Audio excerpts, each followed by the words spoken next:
Hello students. Prevention and control of epidemic में हम लोग जो चीज़ें देख रहे थे उसमें थर्ड कंपोनेंट था प्रोटेक्शन ऑफ ससेप्टिबल, जिसमें दो there are two measures for that specific measures, जिसमें हमने देखा था कि immunoprophylaxis and chemoprophylaxis. And general measures में इंक्लूड होता है improvement in the quality of life, better nutrition, clean sanitation etcetera. तो स्पेसिफिक मेजर्स में हम लोग आज लर्न करने वाले हैं इम्यूनाइजेशन। इम्यूनाइजेशन क्या होता है? अगर इसकी डेफिनेशन देखी जाए, it is a procedure in which immunobiological substances are administered to strengthen the defense mechanism as to protect the individual against the disease। तो किसी भी डिसीज़ से इंडिविजुअल को प्रोटेक्ट करने के लिए उसमें जो इम्यूनोबायोलॉजिकल सब्सटेंसेस एडमिनिस्टर किए जाते हैं उस प्रोसीजर को इम्यूनाइजेशन कहते हैं। और जब ये प्रोसीजर कम्युनिटी में लार्ज स्केल पर इम्प्लीमेंट की जाती है तो जो ससेप्टिबल पॉपुलेशन होती है किसी पर्टिकुलर डिसीज़ के लिए, तो उसकी ससेप्टिबिलिटी कम हो जाती है क्योंकि वो इम्यून हो जाती है। तो इम्यूनाइजेशन के दो टाइप्स है, active and passive. Active immunisation क्या होता है कि जिसमें it consist of administration of antigen, directly antigen, इसमें लाइव एंटीजन इसमें एडमिनिस्टर किया जाता है। For example BCG, DPT, measles vaccine and oral polio vaccine. दूसरी चीज़ एक्टिव इम्यूनाइजेशन में जो होती है कि इम्यूनिटी जो प्रोड्यूस होती है वो थोड़े समय बाद, 10 से 15 दिन बाद, तुरंत नहीं प्रोड्यूस होती क्योंकि एंटीबॉडीज़ प्रोड्यूस होने में टाइम लगता है। और थर्ड चीज़ जो है हमने देखी है, एक्टिव और पैसिव इम्यूनाइजेशन हम लोग देख चुके हैं होस्ट डिफेंस में, कि reticulo endothelial cells are educated. Reticulo endothelial system होती है, उसका एजुकेशन करने का काम एक्टिव इम्यूनाइजेशन करता है। So it is an active process.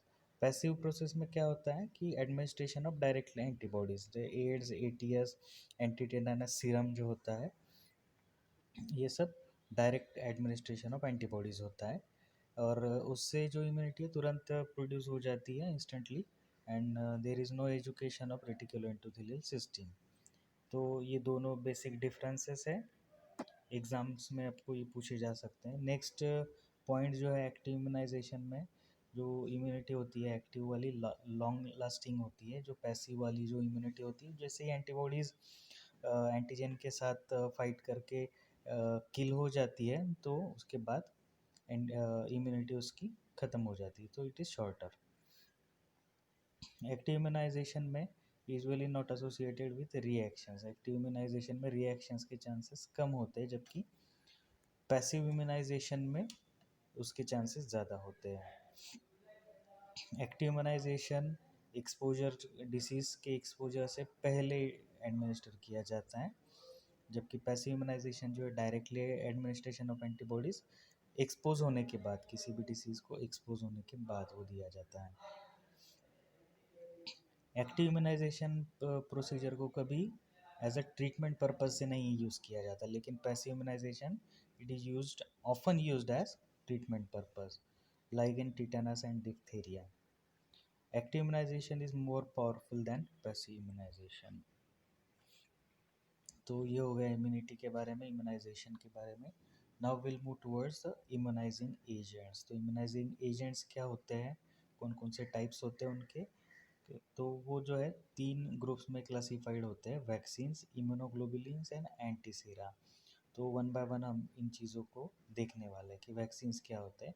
Vaccines क्या होते हैं? दे आर एंटीजेनिक सब्सटेंसेस, मतलब vaccines itself is a antigenic substance. जो पर्टिकुलर डिसीज़ होता है उसी का एंटीजन वैक्सीन में होता है, विच when administered in an individual stimulate the production of specific antibodies. यहाँ पे वर्ड ये ज़रूरी है कि पर्टिकुलर एंटीजन के अगेंस्ट ही स्पेसिफिक एंटीबॉडीज़ प्रोड्यूस होती है and protect the individual against that particular disease. तो पर्टिकुलर डिसीज़ के अगेंस्ट ही वो प्रोटेक्ट करती है।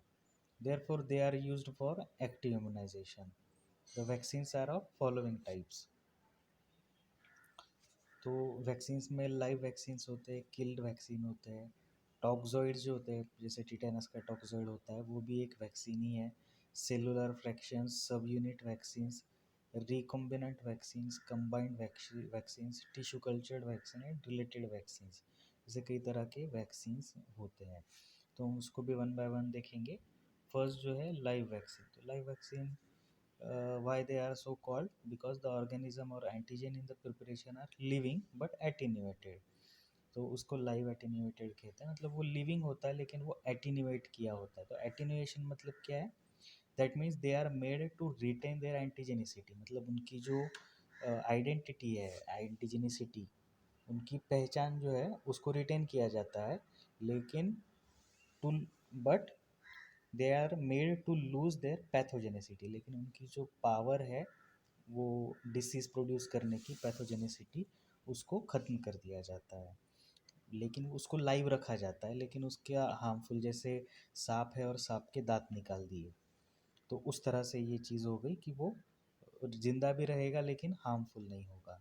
Since the organisms are living they multiply in the body, तो वो जो लिविंग ऑर्गेनिजम्स बॉडी में हम एडमिनिस्टर करेंगे वो लिविंग होंगे और वो मल्टीप्लाई भी होंगे। So the antigenic stimulus becomes more than that what is administered. तो जो हमने एडमिनिस्टर किया था उससे ज़्यादा एंटीजेनिक स्टिमुलस मिलेगा उसके मल्टीप्लिकेशन की वजह से, जिसकी वजह से क्या होगा, एंटीबॉडी का जो प्रोडक्शन है वो भी क्विक होगा और मोर होगा, ज़्यादा क्वांटिटी में होगा। जितने एंटीजेंस होंगे उतने उनके अगेंस्ट उतनी एंटीबॉडीज़ प्रोड्यूस होंगी, और जो इम्यूनिटी प्रोड्यूस होगी वो भी लॉन्ग लास्टिंग होगी। Usually they are given in a single dose. जो वैक्सीन्स होते हैं, ओरल पोलियो वैक्सीन को छोड़कर बाकी सारे वैक्सीन एक ही डोज में दिए जाते हैं। Thus the live vaccines are safe, effective and more potent with long lasting immunity. तो वो सेफ भी होते हैं, इफेक्टिव भी होते हैं, उनकी पोटेंसी भी ज़्यादा होती है और सिंगल डोज में काम हो जाता है compare to killed vaccine. Killed vaccine जो है उसके मल्टीपल डोसेस देने पड़ते हैं, और there are no untowards reactions, reactions के चांसेस भी कम होते हैं। लेकिन ओनली लिमिटेशन, इसका एक ही लिमिटेशन है लाइव वैक्सीन्स का, that is cold, to maintain the cold chain. इसके लिए कोल्ड चेन मेंटेन करनी पड़ती है। कोल्ड चेन का मतलब क्या होता है कि वो जो वैक्सीन है उसमें जो एंटीजेंस होते हैं वो लाइव होते हैं, तो उनको एक पर्टिकुलर टेम्परेचर पे लाइव रखने की ज़रूरत होती है। लाइव रखने के लिए एक पर्टिकुलर टेम्परेचर की ज़रूरत होती है, तो उस टेम्परेचर को मेंटेन करने के लिए कोल्ड चेन का यूज़ किया जाता है। सो that is nothing but the cold chain. उसी के साथ लाइव वैक्सीन्स में एक और चीज़ होती है कि they should not be given to a person with immunodeficiency states, जिसमें ऑलरेडी इम्यूनिटी कम हो गई है। ऐसे डिसीजेस में हम लाइव वैक्सीन्स को यूज़ नहीं कर सकते। जैसे कि एड्स हो गया, उसके बाद स्टीरॉयड थेरेपी अगर चल रही है तो उसमें भी हमें लाइव वैक्सीन्स यूज़ नहीं करने चाहिए। Radiotherapy, chemotherapy for malignancy and acute febrile conditions. तो अगर बहुत ज़्यादा फीवर है, केमोथेरेपी चल रही है, रेडियोथेरेपी चल रही है, तो उन केसेस में हम लाइव वैक्सीन्स को यूज़ नहीं कर सकते। उस ऐसे कंडीशंस में live vaccines are absolutely contraindicated. However pregnancy is not an absolute contraindication. Pregnancy को एब्सोल्यूट कॉन्ट्राइंडिकेशन माना नहीं जाता, लेकिन रिलेटिव कॉन्ट्राइंडिकेशन ज़रूर माना जाता है। रिलेटिव मतलब कंडीशनली, जैसे प्रेगनेंसी में टिटेनस का वैक्सीन तो दिया ही जाता है, बाकी सारे वैक्सीन जो है कुछ दिए जा सकते हैं, कुछ नहीं। So that is the relative contraindication. That means the merits are more then the demerits. जो फ़ायदे अगर ज़्यादा है नुकसान से, then vaccines can be given during pregnancy also. जैसे कि OPV है, tissue culture anti rabies vaccine. अगर रेबीज़ का वैक्सीन जो है उससे होने वाला, न देने से होने वाला नुकसान ज़्यादा है देने से होने वाले नुकसान से। अगर रेबी डॉग बाइट है और रेबीज़ हो गया तो रेबीज़ की मॉर्टेलिटी जो है वो 100% है, मतलब वो ज़्यादा हार्मफुल है। वैक्सीन ना देना ज़्यादा हार्मफुल है, तो ऐसे कंडीशंस में वैक्सीन देने चाहिए।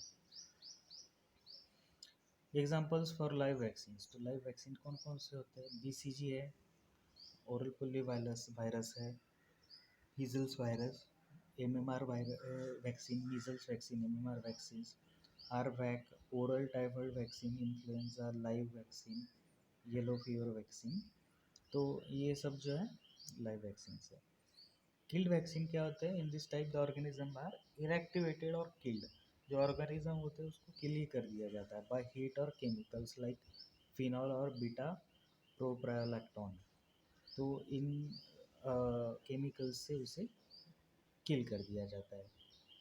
लेकिन उसका ड्रॉबैक ये है कि उसको मल्टीपल डोसेस में देना पड़ता है in primary course, 2 to 3 doses followed by booster dose subsequently. तो पहले ही 2-3 डोज और उसके बाद बूस्टर डोज भी उसमें देना पड़ता है। इम्यूनिटी जो होती है किल्ड वैक्सीन से मिलने वाली, वो लाइव वैक्सीन से शॉर्ट होती है, शॉर्ट ड्यूरेशन की होती है। रिएक्शंस भी उसके फ्रीक्वेंट होते हैं, किल्ड वैक्सीन से होने वाले रिएक्शंस की भी प्रोबेबिलिटी ज़्यादा होती है। सो that is also small drawback compared with live vaccine. Thus, compared with live vaccines, killed vaccines are less safe, less effective, less potent, with short-lasting immunity, and requiring multiple doses. तो ऐसे कौन कौन से vaccine है?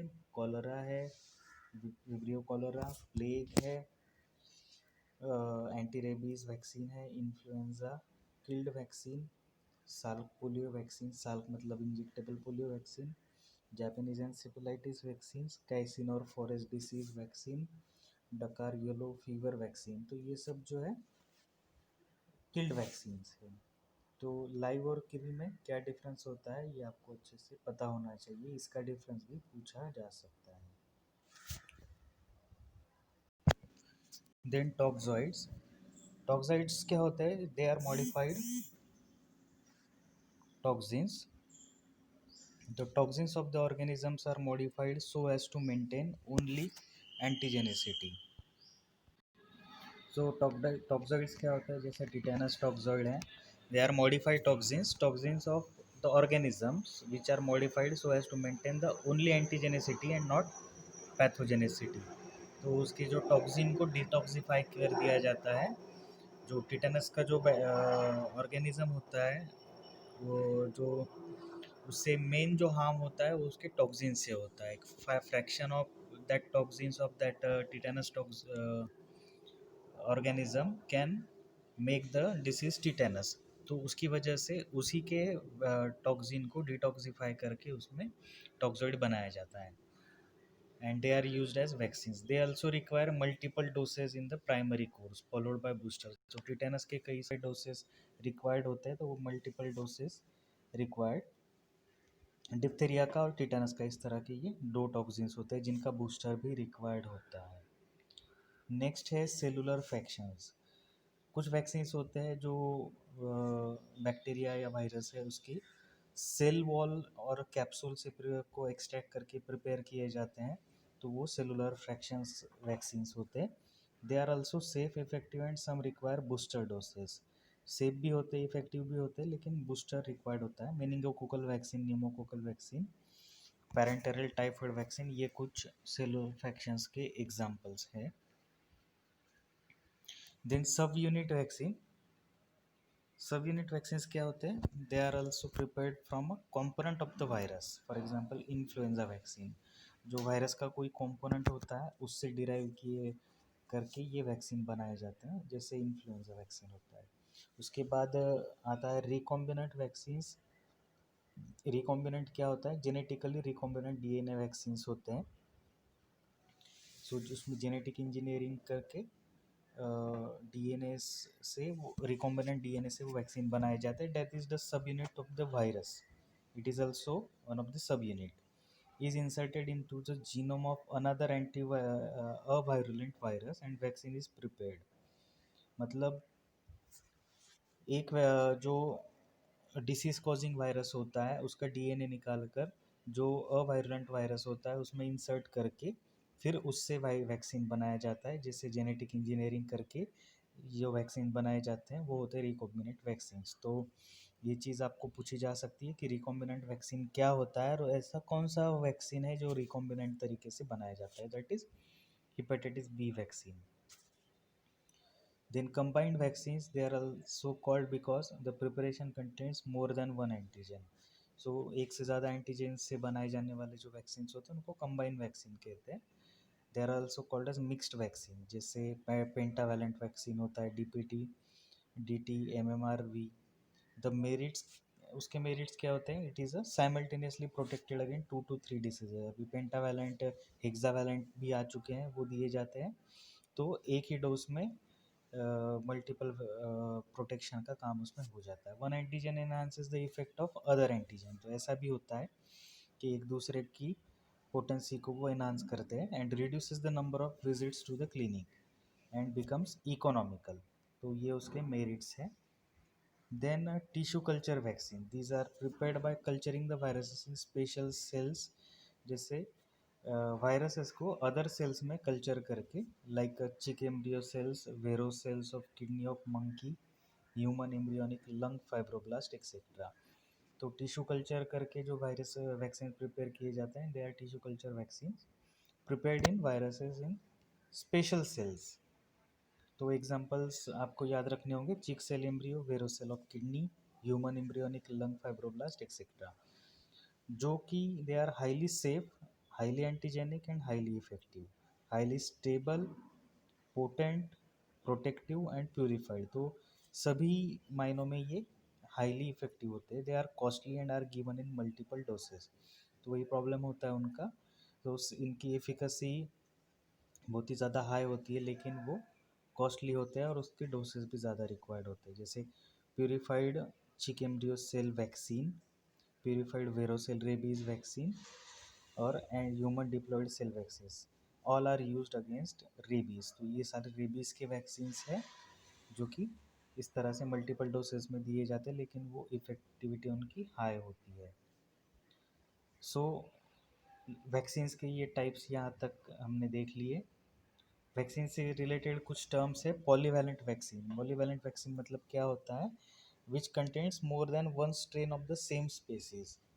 Mixed vaccine जो हमने देखे उसमें अलग अलग एंटीजन होते हैं, अलग अलग डिसीज के एंटीजन होते हैं, लेकिन एक ही स्पेसीज के अलग अलग स्ट्रेन को कंटेन करने वाला जो वैक्सीन होता है, जैसे ओपीवी में 3 ट्राइवेलेंट वैक्सीन कहते हैं ओपीवी को, इन्फ्लुएंजा वैक्सीन होता है इस तरह से, जिसमें एक से ज़्यादा स्ट्रेन होते हैं सेम स्पीसीज के। So that is called as polyvalent vaccine. Adjuvant vaccine, adjuvant क्या होता है कि like aluminium phosphates are used to enhance antigenic property. तो एल्यूमिनियम फॉस्फेट को ऐड किया जाता है एंटीजेनिक प्रॉपर्टी को एनहांस करने के लिए, but they are painful and often result in fever. For example purified toxoid adsorbed on aluminium phosphate tetanus toxoid और पीटीएपी। तो कुछ ऐसे होते हैं वैक्सीन जो पेनफुल होते हैं, लेकिन उसकी एंटीजेनिक प्रॉपर्टी एनहांस कर दी जाती है। Freeze dried vaccine, these are the vaccine which are frozen and dried. Powder form में उसको बनाया जाता है और फ्रोजन करके, therefore they are in the form of powder, hence they are always supplied along with the diluents। तो diluents के साथ उनको दिया जाता है। they are highly stable, retain the potency for a long time than liquid vaccine। diluents have to be added only at the time of use along the side wall of the vial। तो जो diluent होता है उसको directly mix ना करके side wall से धीरे धीरे उसमें मिक्स किया जाता है। After adding the diluent the vial should not be shaken but rolled between the fingers. तो ये चीज़ें हम पता होना ज़रूरी है कि कोई भी वैक्सीन है freeze dried, frozen and dried, तो उसको डाइल्यूट करने के लिए उसे तुरंत शेक नहीं करना है। And after adding the diluent, the vial should not be shaken but rolled between the fingers to prevent the formation of froth। It should be used as early as possible but not beyond 30 minutes। तो उसको 30 minute से पहले ही use कर देना चाहिए। खुद भी live और किल कोई भी वैक्सीन ये हो सकता है। उसके एग्जांपल्स है BCG, PVRV, diluent sterile normal saline, measles vaccine, MMR vaccine, yellow fever. तो ये सारे फ्रीज ड्राइड होते हैं, तो इनको इस तरह से यूज़ किया जाना चाहिए। सो ये कुछ टर्म्स थी लाइव वैक्सीन से रिलेटेड, ये कुछ टर्म्स हमने देखी। Now will move towards immunoglobulins. तो ये सेकेंड पार्ट है वैक्सीन्स के बाद इम्यूनोग्लोबुलिन्स, और थर्ड है एंटीसेरा। तो इम्यूनोग्लोबुलिन क्या होता है, तो they are readymade antibody preparation. इसमें बॉडी को कुछ करना नहीं पड़ता एंटीबॉडीज़ को जनरेट करने के लिए। तो readymade antibody preparation obtain from human beings, तो उसको ह्यूमन से ही ऑब्टेन किया जाता है। They produce immunity instantaneously. जैसे ही एंटीबॉडी इंसर्ट करते हैं, इंट्रोड्यूस करते हैं बॉडी में, तो तुरंत ही इम्यूनिटी जनरेट हो जाती है। For they are called passive immunization. For those who are at risk such as young close contacts and not immunized before. तो ऐसे पर्सन्स में इम्यूनोग्लोबुलिन्स को डायरेक्टली इंसर्ट किया जाता है। Since they are human preparations, reactions are nil, तो उनमें reaction के चांसेस कम होते हैं। तो immunoglobulins are the term used only for humans. Human antibody preparation जो होते हैं उनको इम्यूनोग्लोबुलिन्स टर्म यूज़ की जाती है। उसके दो टाइप होते हैं, ह्यूमन नॉर्मल इम्यूनोग्लोबुलिन और ह्यूमन स्पेसिफिक इम्यूनोग्लोबुलिन। दो टाइप के होते हैं, नॉर्मल और स्पेसिफिक। तो नॉर्मल क्या होता है? This is prepared from the pooled plasma of at least 1000 multiple donor. मतलब एक साथ 1000 लोगों का प्लाज्मा पूल किया जाता है, मतलब कलेक्ट किया जाता है डोनर्स का। And generally it is a general antibody preparation. तो उनमें जो जनरल एंटीबॉडीज़ होती है उसका ये प्रिपरेशन होता है, जिसमें आईजीजी एंटीबॉडी कंसिस्ट होती है। It produces instant but temporary immunity. Like against measles it is given to susceptible young close contacts. Viral hepatitis A में भी दिया जाता है, those who are travelling to endemic areas. This should not be given simultaneously along with live vaccines. तो live vaccines के साथ इसको नहीं देना चाहिए। क्यों? Because this IgG will interfere with the development of immunity. तो ऑलरेडी इसमें हम रेडीमेड जो आईजीजी एंटीबॉडीज़ दे रहे हैं वो लाइव वैक्सीन से जनरेट होने वाली एंटीबॉडीज़ का जनरेशन को हैम्पर करेगी, डेवलपमेंट को हैम्पर करेगी। So they are should not be given.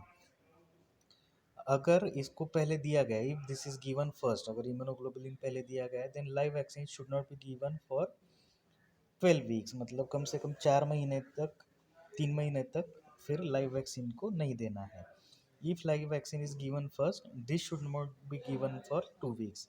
और अगर लाइव वैक्सीन पहले दिया है तो 2 वीक्स तक इसे नहीं देना है। 2 वीक के बाद हम इसे दे सकते हैं।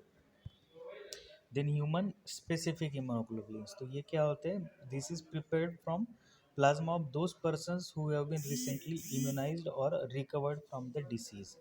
तो रिसेंटली जो इम्यूनाइज्ड या फिर डिसीज से रिकवर हुए हैं उनके लिए ये यूज़ किया जाता है specific immunoglobulins। Therefore this contains the specific antibodies। so जो रिसेंटली किसी डिसीज से इम्यून हुए हैं या फिर रिकवर हुए तो उनमें उस डिसीज के अगेंस्ट रेडीमेड एंटीबॉडीज प्रिपेयर्ड होती है, तो उसी को पुल करके दूसरे पेशेंट में उसको इंसर्ट किया जाता है। This is highly safe, effective and costly. Passive immunity last longer than that of human normal immunoglobulin. तो नॉर्मल इम्यूनोग्लोबुलिन से स्पेसिफिक की इम्यूनिटी थोड़ी लॉन्ग लास्टिंग होती है। Not only it is used for passive immunization, that is post exposure prophylaxis, but also as a part of treatment to neutralize the circulating toxins in the patient। तो as a prophylaxis और as a treatment दोनों तरह से हम इसको use कर सकते हैं। That is for the both prophylaxis and therapeutic measures as in the rabies and tetanus. Rabies और टिटेनस में भी इसको उसी तरह से यूज़ किया जाता है। For example human rabies immunoglobulins, human tetanus immunoglobulins, hepatitis B immunoglobulins, varicella zoster immunoglobulins. तो ये उस तरह के इम्यूनोग्लोबुलिन्स हैं जिसको प्रोफिलैक्सिस एंड थेरापेटिक तरीके से हमें यूज़ कर सकते हैं।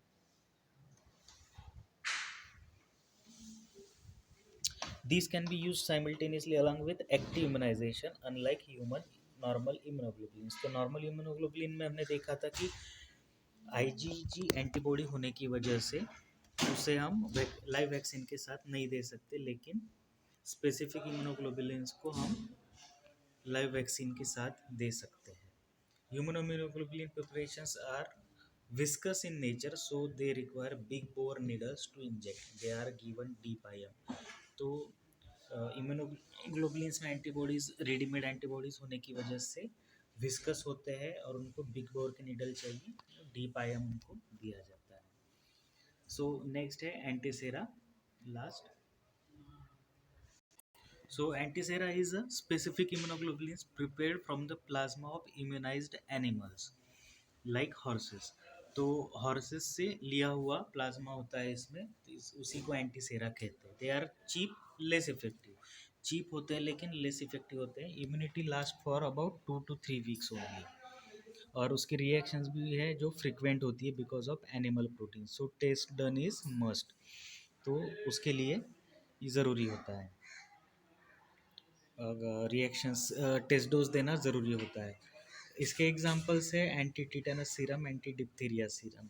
तो ये इम्यूनाइज्ड एनिमल से डिराइव किया हुआ प्लाज्मा होता है इसमें, और ये उतने इफेक्टिव नहीं होते और हार्मफुल भी होते हैं।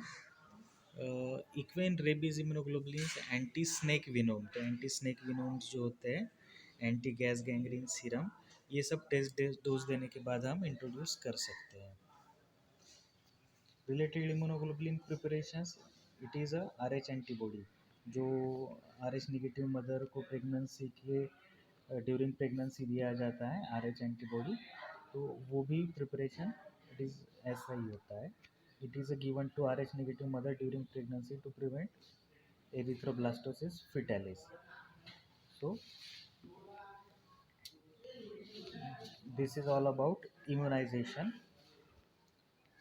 नेक्स्ट पार्ट है हजार्ड्स ऑफ इम्यूनाइजेशन, जो हम नेक्स्ट वीडियो में देखेंगे। तब तक अभी तक जो हमने देखा है दैट इज इम्यूनाइजिंग एजेंट्स, उसमें वैक्सीन्स, इम्यूनोग्लोबुलिन्स एंड एंटीसेरा, ऐसे 3 मेजर उसके टाइप्स है, जिसमें अलग अलग जो सब टाइप्स है वो हमने इस वीडियो में देख लिए है।